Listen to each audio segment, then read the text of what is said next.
Nous sommes là devant notre responsabilité. Notre responsabilité si nous nous croyons véritablement des hommes.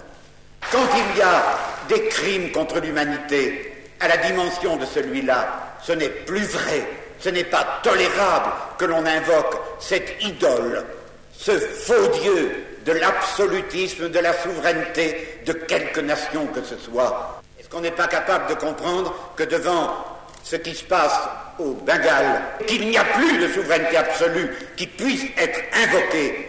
Et la fuite, cette fuite qui aujourd'hui fait qu'il y a 9-10 millions, qui le sait, il n'y a pas de possibilité de statistique, qui fait qu'actuellement l'Inde, chaque jour, doit de ses deniers trouver pour nourrir, on allait dire, si ce ne serait abominable, inutilement, simplement nourrir, empêcher de mourir, sans aucune possibilité qu'il en résulte quelque chose d'utile matériellement. L'Inde qui est obligée d'engloutir quotidiennement 4 millions de dollars par jour pour qu'il ne meure pas.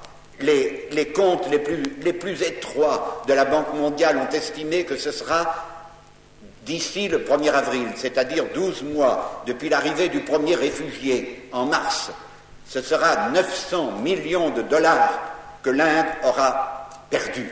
C'est la totalité de ses espérances de financement des projets de développement de l'année prochaine. C'est en réalité, pour ce pays, l'arrêt de ses espoirs. Jusqu'à présent, les promesses, je ne sais pas au jour d'aujourd'hui, mais au 1er octobre, les promesses venues du monde entier étaient de 20 millions de dollars.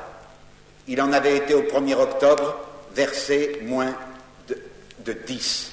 Ce sera 900 millions de dollars qui auront été mangés des ressources de ce pays pauvre de l'Inde, avec tous les risques de désordre pouvant éclater chez lui. Supposez un grand appel demain à la télévision, à la radio, qui rapporte, je ne sais pas moi, 1 million de dollars. C'est merveilleux d'avoir rassemblé 500 millions d'anciens francs dans une soirée.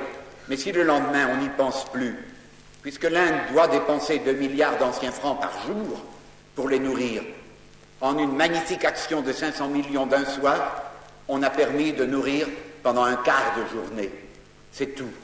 Alors, nous avons pensé qu'il fallait mobiliser nos volontés, nos cœurs, pour des actions durables par des jumelages, avec une équipe de 250 jeunes Indiens qui ont reçu la responsabilité de 23 secteurs de camps, où il y avait, il y a 1 mois et demi, 800 000 réfugiés, près d'1 million maintenant. Ça représente 1/10 du total.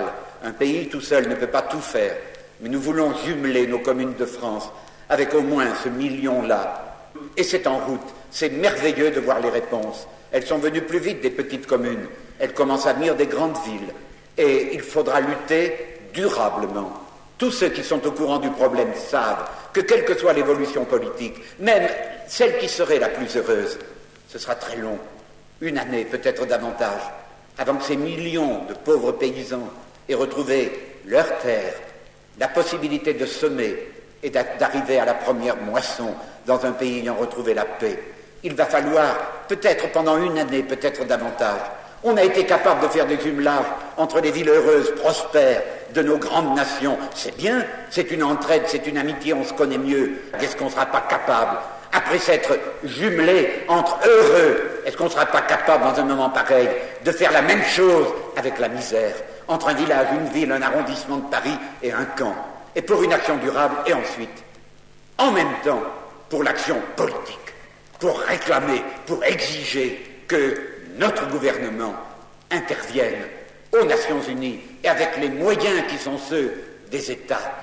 Dans nos communes de notre pays, il y a déjà beaucoup qui répondent et qui sont décidés autant à la lutte politique pour le respect du droit de ceux que l'on a tués simplement parce qu'ils avaient osé voter d'une autre manière que celle que souhaitait l'armée de la tyrannie, que vous leur disiez que pour l'action politique, comme pour le partage, jusqu'à ce qu'ils retrouvent les moyens de vivre, ils ne sont plus seuls, ils ne seront plus seuls, parce que de la honte, nous sommes décidés à passer à la colère de l'amour, aux actes que cela signifie.